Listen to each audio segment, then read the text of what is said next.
Hey everyone, we are back at the CyberHub Engage podcast at the Georgia Cyber Center in beautiful, sunny, just beautiful fall weather in Augusta, Georgia. If you haven't been out here, you don't know what you're missing. This is the capital of cybersecurity in the U.S., and it's not only the mecca of golf, it's also the capital of cybersecurity. And I've got Dr. Tom Clark with me, a very distinguished fella. You have served this country for 32 years. You've won 2 Bronze Stars, a Combat Action Badge, a Silver Order of Mercury, and a distinguished member of the Signal Regiment. So thank you for your service. It's a pleasure to be in this room with you.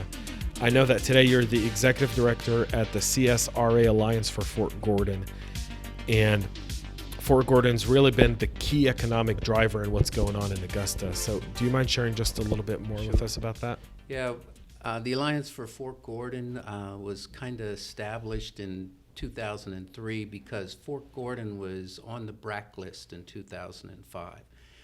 Fast forward now, one of only 2 installations that is on a growth path. And blessed that we will have Army Cyber headquarters arrive here in June of 2020. So we've gone from an installation that could possibly be BRAC'd to have a cyber protection platform, combat platform in Augusta, Georgia.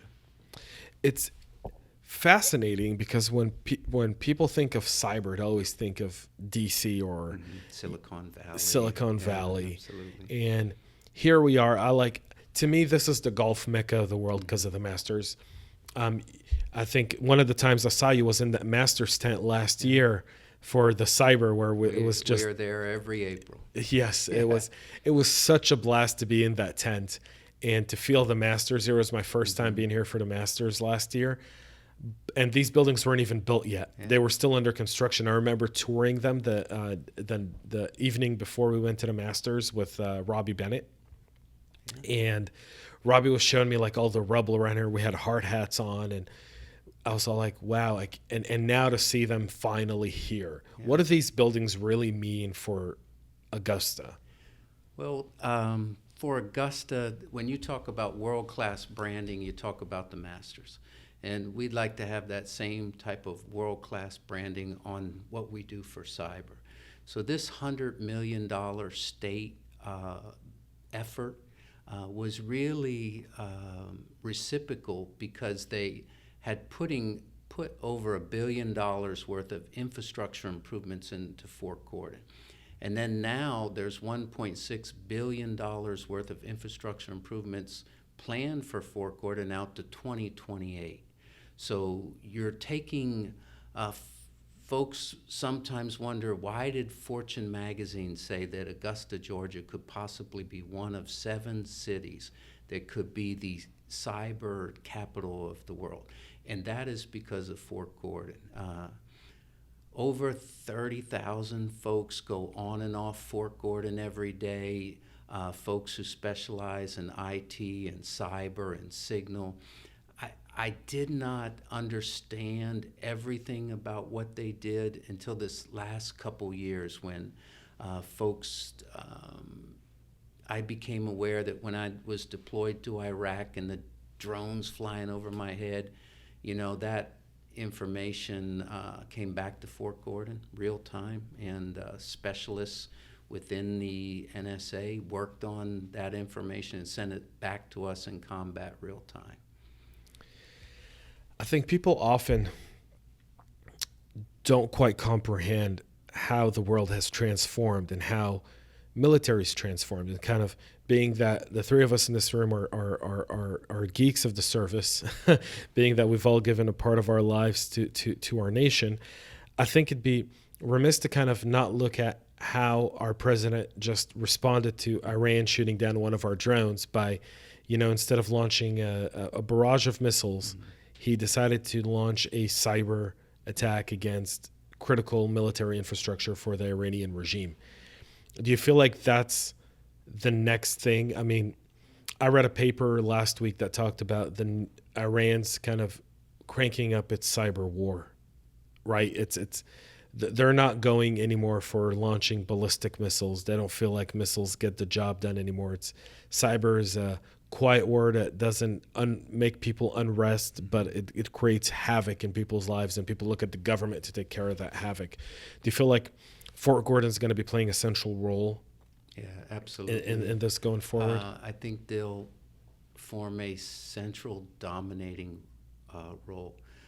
The military they may be geeks, but they're athletic, Geeks. muscular, Geeks. Ready to engage anywhere around the world. We are blessed, Fort Gordon is blessed to have the TRADOC side of the Army, or the educational side of the Army, right next to the operational folks who work cyber on Fort Gordon. So imagine when we were in the military, we would get scenarios, and some of those scenarios were dated. If this happened, you would do this, and that would be your answer to the question. Now we have cyber protection team folks that just came back from a mission, walking over to the school and educating the lieutenants on what just happened to them. So it's no longer hypothetical, it is a real world experience delivered to the point of need right there on Fort Gordon. When you look at this entire area, I mean, this is in Augusta. We say we're in Augusta, Georgia, but as I've said in previous interviews, South Carolina is right across the river. Absolutely. This whole area has kind of seen a revival around cybersecurity. What's missing here to really elevate it? I mean, this is really young. What's needed to really elevate this place even more? Well, we must continue to aggressively pursue our K through 12 education. Recently, the Georgia Cyber of the River now has pathways in our high schools. A ninth grader can take in high school Introduction to IT. In 10th grade, they can take Introduction to Cybersecurity. In 11th grade, they take Advanced Cybersecurity. So those folks are getting the chance to take the Security Plus training and education and an exam while they're in high school. The great thing about this river, as I look out the window, is I believe that it's bringing us close together. The revitalization of, Reynolds Street, $100 million facility on one end, Unisys on the other end, a depot project in the works. Right across the river, the brand new ballpark that's over there, the increase of cybersecurity training from the University of South Carolina and the Aiken campus. Every one of those educators understands that we have a shortage now of cybersecurity professionals, but we're going to have a real shortage if we don't get after it early.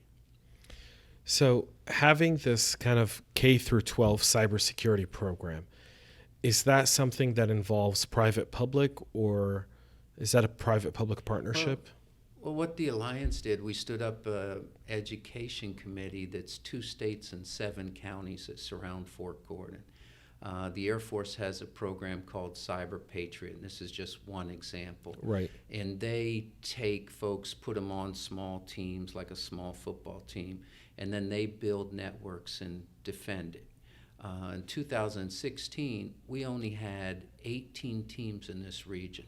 This year, we'll field 125 plus teams, and we went from hardly knowing about the program to becoming a Cyber Patriot Center of Excellence in 17, then becoming the nation's Cyber Patriot Center of Excellence of the year in 2018 and 2019.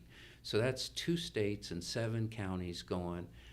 Regardless of the lines in our counties, we're going to get together, all of us at one table, and establish programs that promote our region as a cyber capital of the world, not just our little niche that we have on the ground. Right, because Augusta's, this whole region is more than Augusta. There's Evans and Columbia County. Absolutely. There's Edgefield, Aiken, Lincoln, Columbia, McDuffie, Richmond, Burke, all those counties that surround Fort Gordon and our region.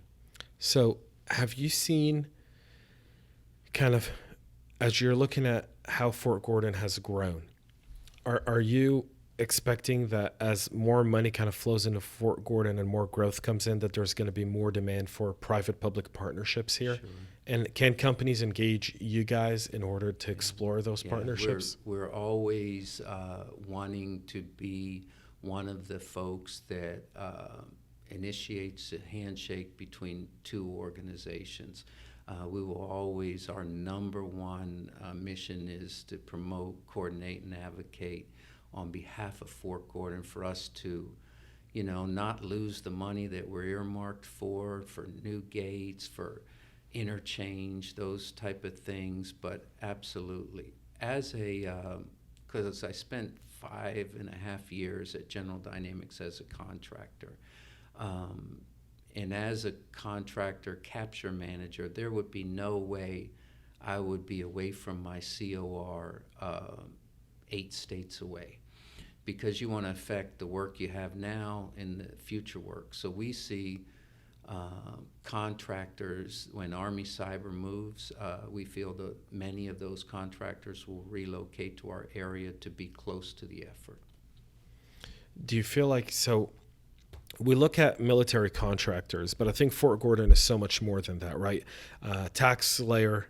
Yeah, absolutely. ADP. ADP. A lot of them are based here in Augusta, and a lot of people don't know that.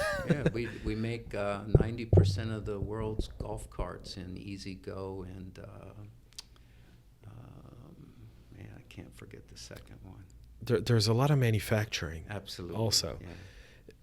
What private enterprises are needed here to support the cyber effort? That is a great question, because you need folks like ADP who do payroll. We tell people that the growth benefits everyone, because more dry cleaning, you have more cars, you have more real estate. Fort Gordon has 1,079 homes, but with the growth, there's no plan to build more privatized housing on Fort Gordon. So we need realtors, we need space, we need engineers, probably a plethora of engineers needed across both inside and outside, because we also compete with our 2 nuclear facilities that are in the region for folks with clearances and engineers and people with skills like that.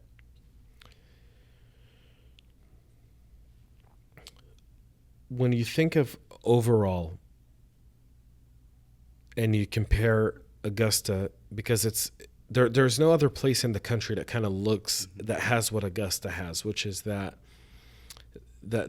private, that government partnership of what's happening here. These 2 cyber centers that are really kind of housing in these buildings. You've got everything from federal contractors to the federal government sitting here. Absolutely.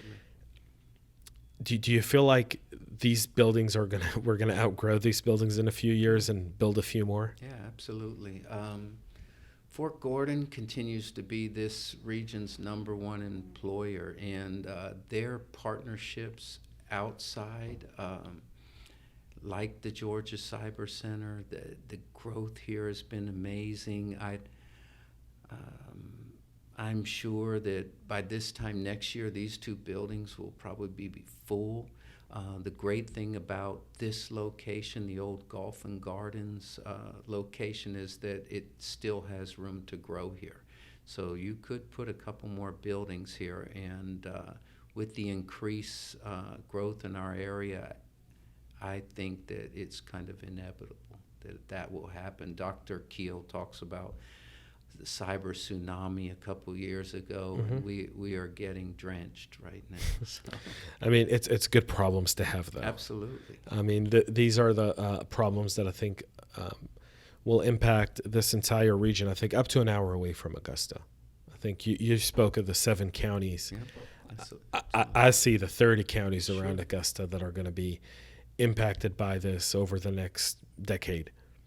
Because as you know, Augusta becomes a metropolitan area, everything around it's going to continue to grow, and I think we're going to see more education centers come here and more private enterprise come here for what's developing here. Absolutely. I agree 100%.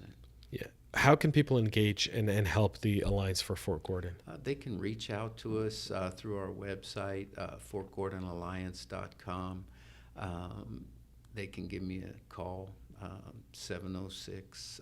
Can I do that? Can I put my number? You can put your phone. I mean, I don't know if you want the Russians calling. Let's hold off on that. His number is 706-706-555, 706-706. 8675-309. There you go.